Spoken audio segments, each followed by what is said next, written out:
Good morning friends. Civil zone पर आपका स्वागत है। और आज हम देखेंगे आरसीसी चैप्टर का रिवीजन करेंगे।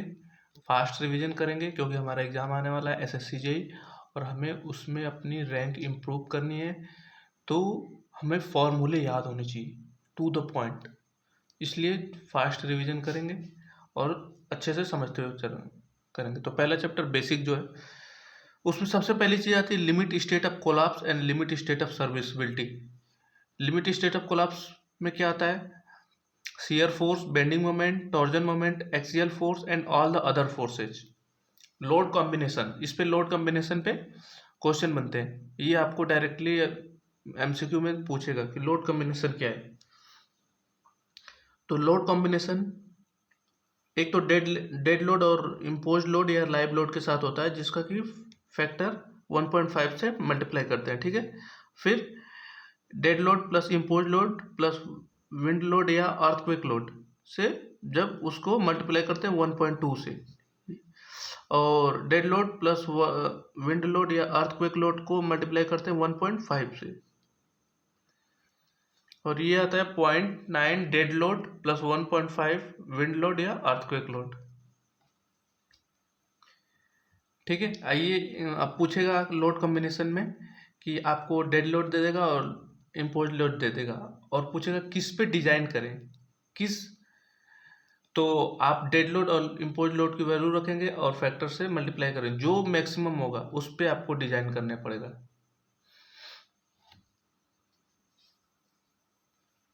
क्योंकि हमको मैक्सिमम वैल्यू से अपने स्ट्रक्चर को बचाना है, ना कि किसी मिनिमम से। मान लो कि मिनिमम पे आपने डिजाइन कर दिया, अगर उस पर मैक्सिमम भार आ गया, मान लो आपने इस पे डिजाइन कर दिया, इससे आपका 1500 किलो न्यूटन आया, उस पर डिजाइन कर दी, और कभी कभी ये वाली कंडीशन बन गई, डेड लोड, इम्पोज लोड और विंड लोड और अर्थक्वेक लोड एक साथ आ गए, और उसके द्वारा 1500 की जगह 3000 किलो न्यूटन का लोड आ गया, तब तो आपका बिल्डिंग स्ट्रक्चर ढह जाएगा। इसलिए सब में चेक करते हैं, और जो मैक्सिमम आता है लोड कॉम्बिनेशन में, उस पर हम अपना स्ट्रक्चर को डिजाइन करते हैं। किसके लिए डिजाइन करते हैं लिमिट स्टेट ऑफ कोलैप्स में? फ्लेक्चर के लिए। फ्लेक्चर क्या होता है? जब आपकी बीम होती है ना, उस पर जब कोई फोर्स लगता है, उसके कारण जो बेंडिंग उत्पन्न होती है उसको बोलते हैं flexure. Shear, tension and compression, इनके लिए क्या करते हैं? कोलैप्स के लिए डिजाइन करते हैं। लिमिट स्टेट ऑफ सर्विसिबिलिटी क्या होती है? देखते हैं कि हमारा जो स्ट्रक्चर है सर्विस देने लायक है कि नहीं। तो किस कंडीशन में सर्विसेबल नहीं रहेगा? अगर उसमें एक्सेस मतलब डिफ्लेक्शन ज़्यादा हो गई, क्रैकिंग हो गई, क्रोजन हो गया, वाइब्रेशन हो गया, एटीसी, इसका लोड कॉम्बिनेशन होता है 1 into dead load plus 1 into impose load. Next होता है 1 dead load plus 1 wind load या अर्थक्वेक लोड। इसका इजी है, 1 से, और ये बस लास्ट वाला 1 dead load plus 0.8 impose load plus minus wind load या अर्थक्वेक लोड। आप एक चीज देख रहे होगे कि विंड लोड में ऑप्शन आ रहा है अर्थक्वेक लोड का। ऐसा क्यों? दोनों एक साथ क्यों नहीं आ रहे? क्योंकि दोनों एक साथ नहीं आ सकते, ऐसा आज तक कभी हुआ नहीं है। जनरली कोड के अकॉर्डिंग या तो विंड लोड ही आएगा या तो अर्थक्वेक लोड आएगा। ठीक है। अब देखते हैं डिजाइन स्ट्रेंथ। डिजाइन स्ट्रेंथ क्या होती है? डिजाइन स्ट्रेंथ वो स्ट्रेंथ होती है जिसपे कि हम अपने स्ट्रक्चर को डिजाइन करते हैं। तो जो कैरेक्टरिस्टिक स्ट्रेंथ होगी उसको फैक्टर ऑफ सेफ्टी से डिवाइड करेंगे, और जो आएगा वैल्यू उसको बोलेंगे design strength. Factor of safety for concrete 1.5, ये डायरेक्टली क्वेश्चन आते हैं। Factor of safety for steel 1.15। Design load, design load क्या होता है? Characteristics load into factor of safety, characteristics load upon into factor of safety. The total probability of the failure of the structure 9.75%। ठीक है, ये directly question है। It is the minimum strain that the steel reinforce poses. ये minimum strain है, tension. जब tension जब ऐसे करते हैं, ये देखते, ये जो ये वाला है ना, ये तो आपका न्यूट्रल एक्सिस हो गया। ये जो है स्टील पे, स्टील पे मिनिमम टेंशन कितना होना चाहिए? मिनिमम तो इतना तो होना ही चाहिए, इससे कम नहीं होना चाहिए। 87 FI अपॉन ES। इसी को कभी कभी लिख देता है, इसको नीचे लाके 0.002 प्लस FI 1.15 इंटू ES। तो आप कंफ्यूज मत होइएगा, ठीक है। क्रिप और श्रिंकेज। क्रिप क्या होता है? टाइम डिपेंडेंट फिनोमेना होता है, occurs due to the continuous loading. जो आपकी एग्जिस्टिंग बिल्डिंग या स्ट्रक्चर है, तो जो उसमें लोडिंग है स्लैब में, वो धीरे धीरे धीरे धीरे क्रिप करेगा, उसमें चेंज आएगा, उसके वो बढ़ेगा लो अपने सेल्फ वेट के कारण, तो उसको बोलते हैं क्रिप। क्रिप कोफिशिएंट क्या होता है? Creep strain upon elastic strain. Creep coefficient equal to creep strain upon elastic strain, ठीक है। 5 से रिप्रेजेंट करते हैं।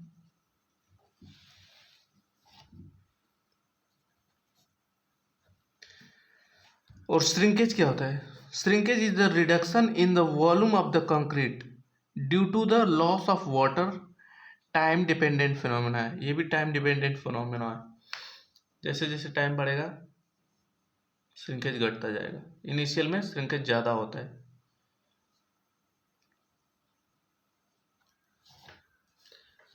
तो for design purpose shrinkage equal to होता है 0.003। इसको आप एकदम दिमाग में रट लो, डायरेक्ट पूछेगा श्रिंकेज की वैल्यू। और कंफ्यूज मत होना, ये 0.003 होता है और ये 0.002, ठीक। एक आता है 0.0035, यहाँ पे मैक्सिमम स्ट्रेन 0.0035। इसी में तीनों में कंफ्यूजन होता है। तो डिजाइन पर्पज की जो श्रिंकेज होती है वो होती है 0.033 से 30, ठीक है। नेक्स्ट चलते हैं modulus of elasticity. Modulus of elasticity कितनी होती है? इसी इक्वल टू 5000 रूट में FCK न्यूटन पर mm²। ये होती है LSM के अनुसार, और आपकी WSM के अनुसार 5700 रूट में FCK, ठीक है। आपको FCK की वैल्यू दी रहेगी, यहाँ पे रखोगे। जैसे कि M20 का पूछ दिया तो 20 रखोगे, M25 का रख दिया तो 25 रखोगे, तो 5 निकलेगा तो 25,000 न्यूटन पर mm² हो गया। ये इसको बोलते हैं short term static modulus, elasticity modulus, ठीक है। Long term modulus of elasticity क्या होता है? Long term modulus of elasticity होता है EC 1+5। EC 1+5, ये तो short term modulus of elasticity हो गया, ये लॉन्ग टर्म। और 5 क्या होता है? 5 में आपने बताया था पीछे, कोफिशिएंट ऑफ क्रीप कोफिशिएंट होता है। तो जो क्रीप कोफिशिएंट होता है ना, जैसे जैसे दिन बढ़ेंगे वैसे वैसे घटता जाएगा। जैसे 7 डेज पे 2.2 वैल्यू है, 28 डेज पे 1.6 वैल्यू है, 1 ईयर पे 1.1, 2.2 7 डेज, 14 डेज 1.6, फिर 1.1, 22 से लेके 11 तक ऐसे याद कर लो, बीच में 1.6। अब tensile strength of the concrete. Tension में कितनी कंक्रीट स्ट्रॉन्ग है उसको देखते हैं। As per IS 456/2000 flexural tensile strength और मॉडुलस ऑफ रप्चर, मतलब कि जब उस पर फोर्स लग रहा है और बेंडिंग के कारण उसमें जो टेंसाइल फोर्स एग्जिस्ट कर रहा है, उसका स्ट्रेंथ कितना होता है? तो FCR इक्वल टू 0.7 रूट में FCK। याद कर लो भाई, ये चीजें एकदम डायरेक्टली पूछी जाएंगी। FCR इक्वल टू 0.7 रूट में FCK, 0.7 रूट में FCK। Flexural strength, flexural tensile strength 0.7 root में FCK। और मॉडुलस ऑफ इलास्टिसिटी कितना था? 5000 रूट में FCK। तो कंप्रेसिव स्ट्रेंथ सबसे ज्यादा होगा, फिर टेंसाइल स्ट्रेंथ, फिर फ्लेक्सरल, पहले होगा कंप्रेसिव स्ट्रेंथ और फिर फ्लेक्सरल टेंसाइल स्ट्रेंथ, फिर direct tensile strength. IS 1893/2000 use करते हैं अर्थक्वेक फोर्सेस के लिए। Temperature for curing 27 degree Celsius and 90 degree humidity. Individual variation between the tensile strength of the sample should not be more than ±50% of the average. जो individual variation होगी tensile strength sample की ±15% से ज़्यादा नहीं होनी चाहिए. According to IS 456 maximum cement content is 450 kg पर cubic. ठीक है, ये तो अपन देख ही लिए थे. अब देखते हैं सबसे इंपॉर्टेंट जो टेबल है, ये exposure condition, minimum grade and minimum cover. कौन कौन सी एक्सपोजर कंडीशन होती है पहले तो वो देख लिए. एक होती है माइल्ड मॉडरेट सीवियर. MMS याद कर लो भाई, MMS वायरल हो गया. MMS very severe and extreme severe. Mild moderate severe, very severe, extreme. अब चलना किससे, मिनिमम ग्रेड कितना होता है, 20 से चलेंगे. 20, 25, 30, 35, 40, 5 बढ़ाते जाएंगे. ये अगर आपको याद है यहाँ से यहाँ तक, तो यहाँ से 20 बस याद करो. माइल्ड का 20, M20, फिर मॉडरेट का M25, माइल्ड मॉडरेट सीवर का M30, फिर वेरी सीवर M35 और एक्सट्रीम का M40. 20 से लेकर 40 तक, ये भी रेंज याद कर लोगे तब भी आप कर लोगे. अब मिनिमम कवर कितना होता है, माइल्ड में M20, 20 से 20 याद रखो. 20, 30, 45, 50, 75, 20, 30, 45, 50, 75. माइल्ड के लिए 20, मॉडरेट के लिए 30 और सीवर के लिए 45, वेरी सीवर के लिए 50, एक्सट्रीम के लिए 75.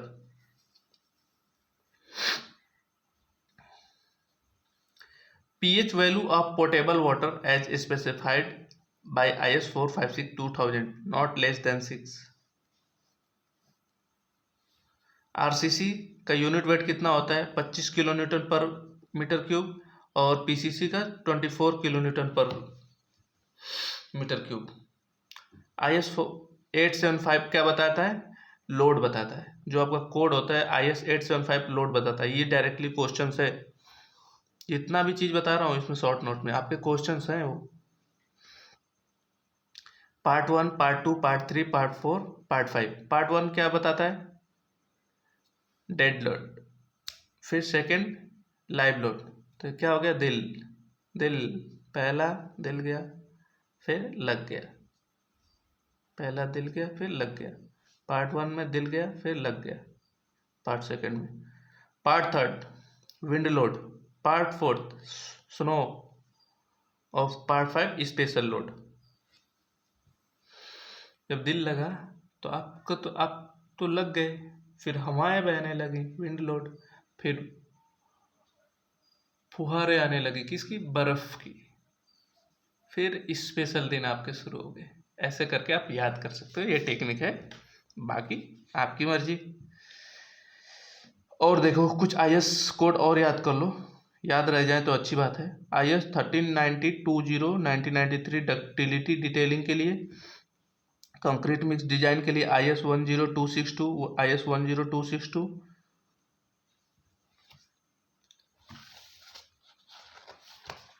चलो आगे बढ़ते हैं. अब आते हैं limit state of collapse for shear के लिए डिजाइन करते हैं जब RCC का स्ट्रक्चर. उसमें क्या होता है, shear stress distribution in RCC section. RCC section में सीयर स्ट्रेस का डिस्ट्रीब्यूशन कैसे होता है. जो ऊपर वाला पार्ट होगा ना उसमें तो पैराबोलिक होगा और नीचे वाला रेक्टेंगुलर होगा.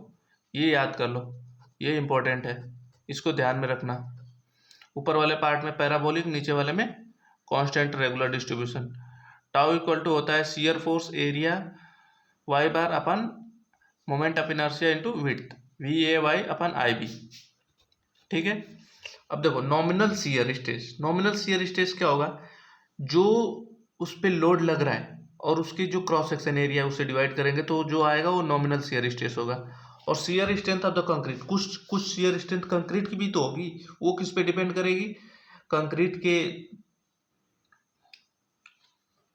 ग्रेड पे और परसेंटेज ऑफ स्टील पे. ठीक है. और maximum shear strength of concrete, concrete की मैक्सिमम कुछ होगी, उसके बाद तो नहीं झेल पाएगी ना शियर, तो वो होगी टाउ सी मैक्स। देखो तो टाउ सी मैक्स कितना होता है, M15 के लिए 2.5, M20 के लिए 2.8, M25 के लिए 3.1, ऐसे पहले कितना बढ़ा 15, 20, 25 में 0.3, ठीक।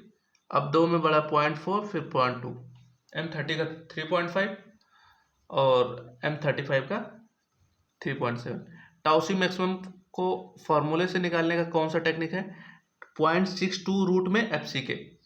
अभी हमने क्या एक पढ़ा था, इसी टाइप का इक्वेशन था, फ्लेक्सरल टेंसाइल स्ट्रेंथ निकालने के लिए 0.7 रूट में FCK। इससे उससे कंफ्यूज मत होइएगा, ये निकालना टाउसी मैक्सिमम, मतलब शियर स्ट्रेंथ कंक्रीट का मैक्सिमम कितना झेल सकता है, वो 0.62 रूट में FCK से निकालते हैं, ठीक है। अब design for shear reinforcement, shear reinforcement design करेंगे, कब करेंगे, देखिए पहला कंडीशन होता है व्हेन टाउ वी मतलब नॉमिनल शियर स्ट्रेंथ कम हो टाउ सी से,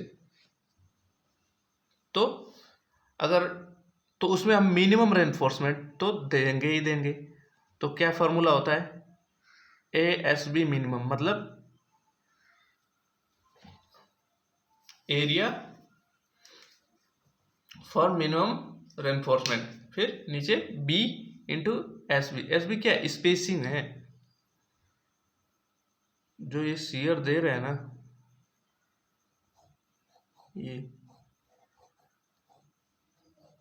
तो जो ये है ना उसको SB बोलते हैं, कितना स्पेसिंग है, BSB ग्रेटर देन और इक्वल टू 0.4/0.87 FY। ये डायरेक्ट पूछता है कि मिनिमम रेनफोर्समेंट का फार्मूला क्या होता है, ASB minimum upon B into SB is greater then और इक्वल टू 0.4/0.87 FY। भाई CPWD लेना है तो आपको रटना पड़ेगा, कोई इसका उपाय नहीं, रट लीजिए। देखिए अब दूसरा केस क्या होता है, tau we is greater than tau सी।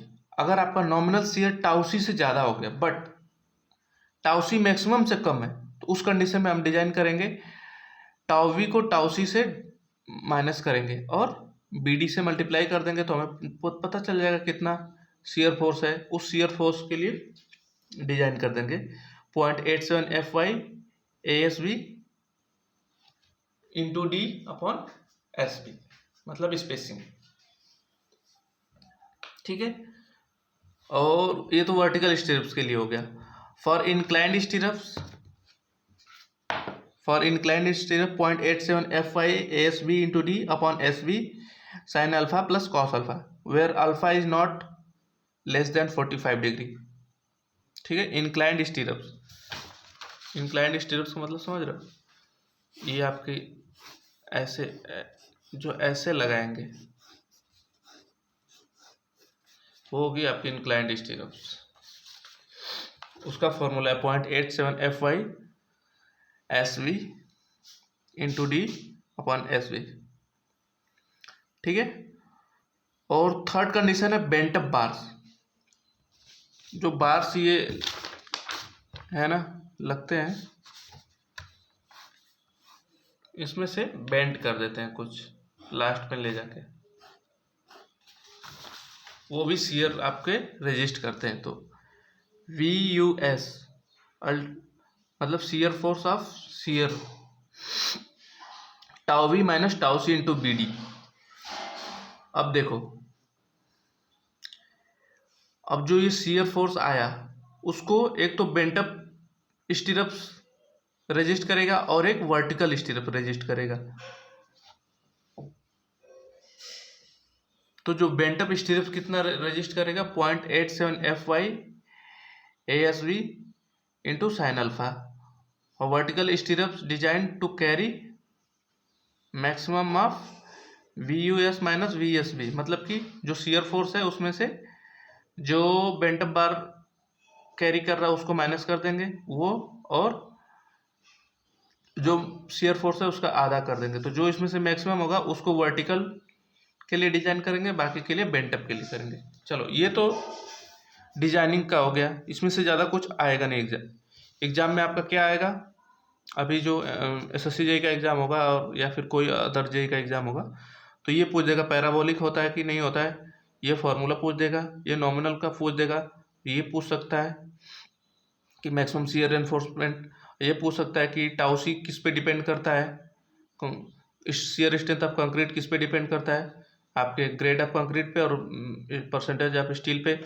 और मैं जो पूछेगा ये जो नोट पॉइंट है, and bar are not use in bent up bar. जो बेंट अप बार जब बेंट करते हैं तो जो एंड बार होते हैं उनको बेंट नहीं करते हैं। Second, no two consecutive bars use for bent up. दो एक सटे हुए बार्स को, ऐसे बार लगे हैं ना, तो ये नहीं कि दोनों को एक साथ करते हैं, एक को एक छोड़ के, मतलब इसको कर दिए बेंट तो इसको नहीं करेंगे, फिर इसको करेंगे, फिर इसको नहीं करेंगे, फिर इसको करेंगे, ठीक है। और एंड बार को नहीं करेंगे, इसको नहीं करेंगे, इसको छोड़ देंगे, यहां से शुरू करेंगे। And bar are not use in bent up bar. No two consecutive bars use for the bent up bar. Only 50% of the total stress is resist for the bent up bars. Case third, if tau we is greater than tau C maximum.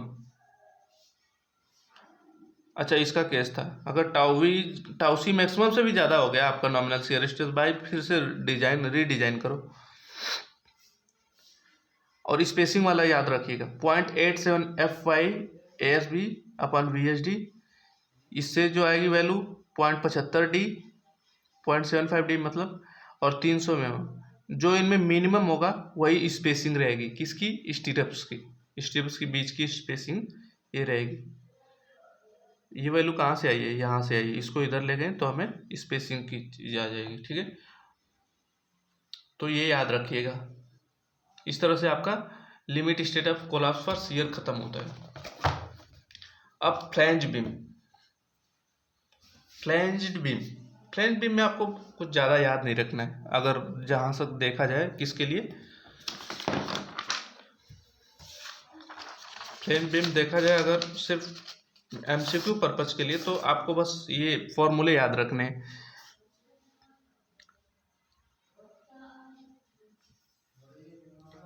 देखिए, ये होता है पूरा width, ऐसा ही उधर भी होगा। जैसे कि आप इसको इमेजिन करो कैसी बीम होगी, ये आपने देखा होगा ये बीम, आप तो ऐसे देखते होगे, कुछ लोग होंगे तो उनको समझ ही नहीं आता ये क्या टी है, ऐसे उधर भी ऐसा टी बनता होगा, ठीक है। तो ये क्या अब दिख रही है ना बीम जैसी, यही बोलते हैं टी बीम। ऐसे एल बीम होती है, ठीक है। तो case for isolated T beam, मतलब आइसोलेटेड होगा, केवल सिंगल होगा, तो उसके लिए विड्थ ऑफ फ्लैंज का फॉर्मूला क्या हो जाएगा, एल नॉट, मतलब कि लेंथ जो होगी L not by B plus 4 plus B W क्या है, विड्थ ऑफ वेब। इसको बोलते हैं वेब, इसको बोलते हैं फ्लैंज। इसको बोलते हैं वेब, पतले वाले को बोलते हैं, इसको बोलते हैं वेब, और इसको बोलते हैं फ्लैंज। तो आइसोलेटेड टी बीम के लिए ये फॉर्मूला है, और आइसोलेटेड एल बीम के लिए इसका आधा कर देंगे, सिर्फ एल नॉट को 0.5 एल नॉट लिख देंगे, L not by B plus 4, बस सब कुछ वही, बस ऊपर वाले लेंथ को आधा कर देना है। तो आइसोलेटेड टी बीम और आइसोलेटेड एल बीम आपको याद हो गया। एक बार मुझे सुना दीजिए, B W equal to L not upon L not plus B, same चीज उतारने, ये चीज यहाँ उतार दो, L not upon L not plus B plus 4 plus B W. ऐसे आइसोलेटेड एल बीम के लिए 0.5 L not by L not plus B plus 4 plus B W. Continuous T beam, अब कंटिन्यूअस, अब तो ये हो गया isolated T beam, isolated L beam आपको याद हो गया होगा। अब continuous T beam, width of flange equal to L not by 6 plus 6 D F मतलब depth of flange, plus B W width of web. L not by 6 L not by 6, इससे multiply कर दें 6df प्लस BW। देखिए BW सब में last में याद करने के ट्रिक होते हैं, बाकी फॉर्मूले तो रटने ही पड़ेंगे आपको, इसमें कोई आपको कुछ नहीं समझा सकता। L not by 6 DF plus BW। अब इसी continuous L beam, L not by उस आधा कर दो, एल नॉट बाई 12 प्लस इसको आधा करोगे तो 3DF प्लस BW में कोई छेड़छाड़ नहीं करनी है कहीं भी। तो एक बार मुझे बोल दो, बाकी आपको याद हो गया होगा। और third, when the neutral axis is in the flange portion it is behave as simply supported beam. अगर न्यूट्रल एक्सिस केवल फ्लैंज में ही रहेगी तो सिंपली सपोर्टेड होगी, अगर इसमें आ गई तो इन दोनों का अलग अलग करना पड़ता है, बहुत झंझट होती है। वैसे वो आपके मेंस में आएगा, उस टाइम देखेंगे, अभी तो सिर्फ प्री का पढ़ो। Double reinforce beam, double reinforce क्यों डिजाइन करते हैं? डबल रेनफोर्स बीम तब डिजाइन करते हैं जब हमें मैक्सिमम रेजिस्टेंस चाहिए होता है अगेंस्ट लोडिंग के, ठीक है। तो C इक्वल टू होता है 0.3 FCK B into XU plus ASC, area of steel in concrete, FSC minus 0.44 FCK, ठीक है।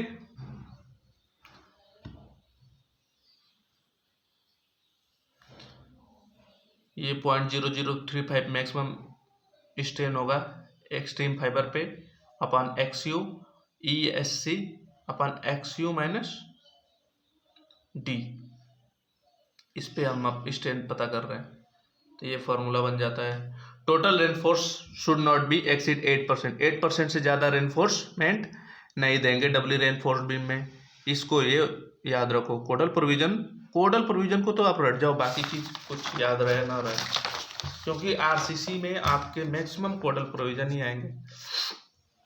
अब नेक्स्ट चैप्टर है आपका बॉन्ड स्ट्रेस, फटाफट देख लेते हैं। बॉन्ड स्ट्रेस क्या होता है? जब स्टील या रॉड को जब कंक्रीट में डालते हैं तो उसमें कितनी बॉन्डिंग होती है, उसी को बोलते हैं बॉन्ड स्ट्रेस, ठीक है। तो डेवलपमेंट टाउ BD डेवलप कितना, मतलब डेवलप्ड होगा इसमें स्ट्रेस, तो VU कितना लग रहा है अपॉन N पाई फाई इंटू लीवर आर्म, मतलब ये क्या है आपका पेरीमीटर है, किसका? इसका जो रॉड है, और कितने नंबर लग रहे हैं तो N से मल्टीप्लाई कर रहे हैं इंटू लीवर आर्म, इससे डिवाइड कर देंगे तो हमें टाउ BD मिल जा रहा है, टाउ BD डेवलप, ठीक है। Bond stress according to IS 456-2000 has given tau BD bond strength for a plane reinforcement in tension zone में M20 के लिए 1.2, M25 के लिए 1.4, M30 के लिए 1.5, M35 के लिए 1.7, M40 के लिए 1.9, ठीक है। तो आप स्टार्टिंग के 3 याद रख लो, आपका काम हो जाएगा। 20, 25, 30, 1.2, 1.4, 1.5, 1.2, 1.4, 1.5, ठीक है। For HYSD bars the above value of tau BD is increase by 60%। जब HYSD बार, जब मतलब इस पे जो रॉड होती है जिनमें कटिंग होती है, उससे क्या होता है ना, ग्रिप अच्छी होती है, इसलिए उसकी क्या हो जाती है, जो बॉन्ड स्ट्रेस होती है वो इंक्रीज हो जाती है। कितना से हो जाती है? 60%। For the compression reinforcement the above tau BD is increase by 25%। वही अगर कंप्रेशन में करेंगे तो 25% और बढ़ जाएगी। देखिए इसको एक एग्जांपल के हिसाब से देखेंगे। For FE 405 use at a tensile reinforcement for M20, तो M20 बोल दिया तो टाउ BD कितना हो जाएगा? 1.2, और क्या बोल रहा है? HYSD बार है, तो ये कितना परसेंट बढ़ जाएगी? 1.6 से, तो 1.92 न्यूटन पर मीटर स्क्वायर। अब नेक्स्ट में 415 FE 415 use as a compression reinforcement, compression के तौर पर रेनफोर्समेंट को यूज कर रहे हैं, तो टाउ BD परमिसिबल M20 के लिए कितना है? 1.2, और अगर वो HYSD है तो 1.6 से पड़ेगा, और उसी को कंप्रेशन में यूज कर रहे हैं तो 25% और बढ़ जाएगा, तो टोटल कितना हो गया? 2.4 न्यूटन पर mm स्क्वायर से वो बॉन्ड स्ट्रेस उसका हो जाएगा। अब डेवलपमेंट लेंथ क्या होती है? कितना उसमें लेंथ एम्बेड करेंगे ताकि वो निकले ना, तो उसको रिप्रेजेंट करते हैं एल डी से। ये WSM का फॉर्मूला है sigma S T 5 4 tau B D permissible, और ये LSM का है 0.87 FY इंटू 5 4 टाउ बी डी परमिसिबल। तो 4 टाउ बी डी तो याद रखिए नीचे 0.87 FY इंटू 5, ठीक है, 0.87 FY इंटू 5 अपन 4 टाउ बी डी। इससे आप डेवलपमेंट टेस्ट निकाल लेंगे। अगर आपको डायमीटर दिया रहेगा और कौन सी स्टील यूज हो रही है वो दिया रहेगा, और टाउ बी डी दिया रहेगा कि M20 ग्रेड हो रहा है तो 1.2, अगर वही HYSD बार होगा तो 1.6 से मल्टीप्लाई कर देंगे। उसी को कंप्रेशन में यूज कर रहे होंगे तो 25% से और इंक्रीज कर देंगे और डिवाइड कर देंगे, तो आपका डेवलपमेंट लेंथ आ जाएगा,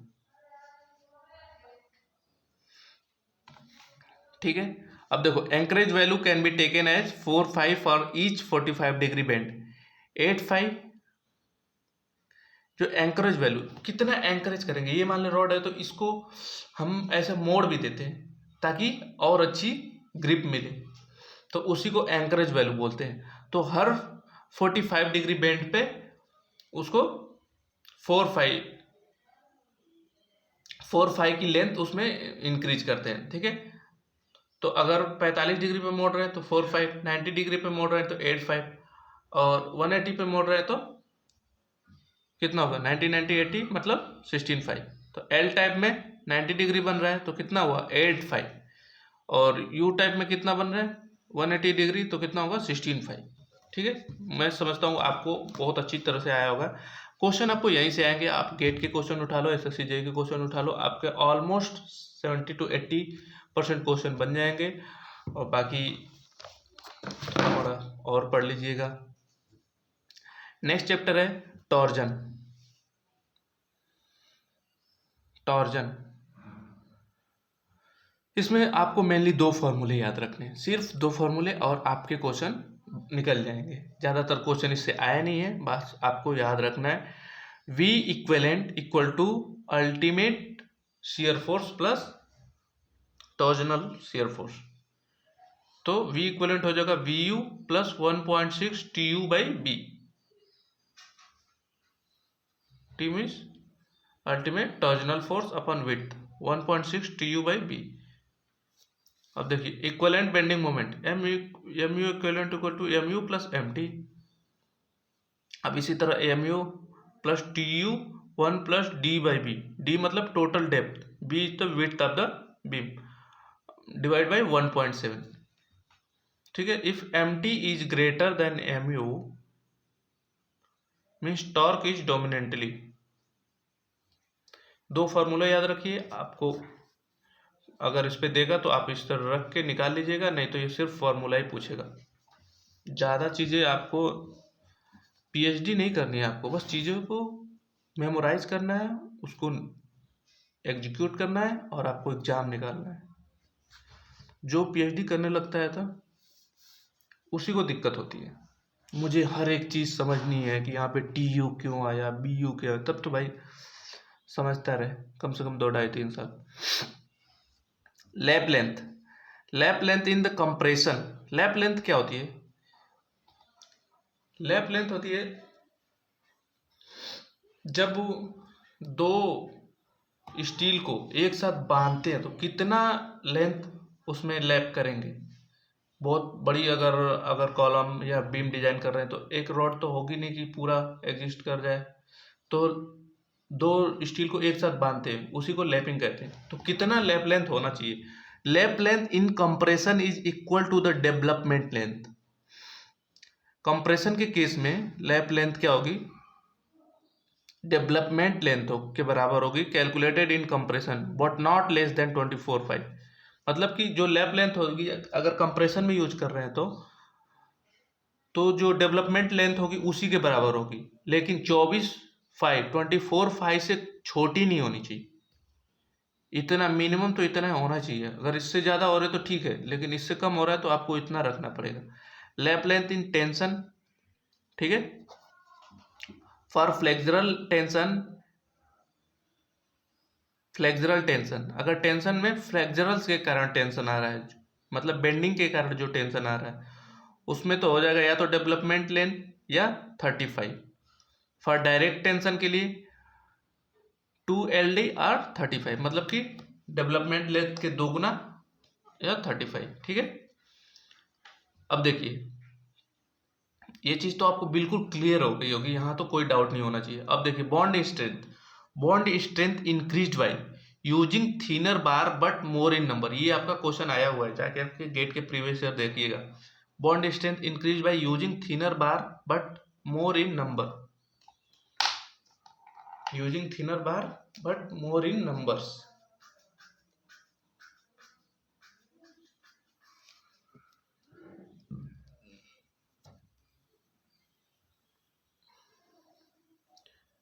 using thinner bar but more in number, thinner bar use करेंगे लेकिन ज्यादा संख्या में, तब बॉन्ड स्ट्रेंथ इंक्रीज कर जाएगा।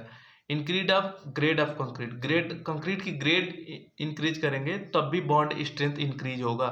यूजिंग डिफॉर्म बार, मतलब प्लेन बार मत यूज करिए, डिफॉर्म बार यूज करेंगे in place of plain bar, तब भी इंक्रीज होगा। By shrinkage of concrete, shrinkage से भी इंक्रीज होता है, कंक्रीट का श्रिंकेज होगा तो बॉन्ड स्ट्रेंथ इंक्रीज होता है, ठीक है।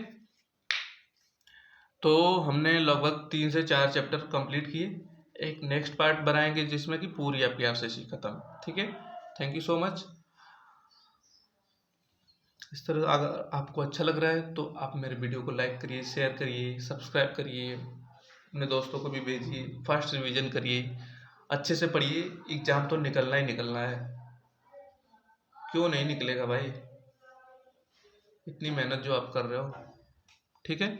Thank you so much.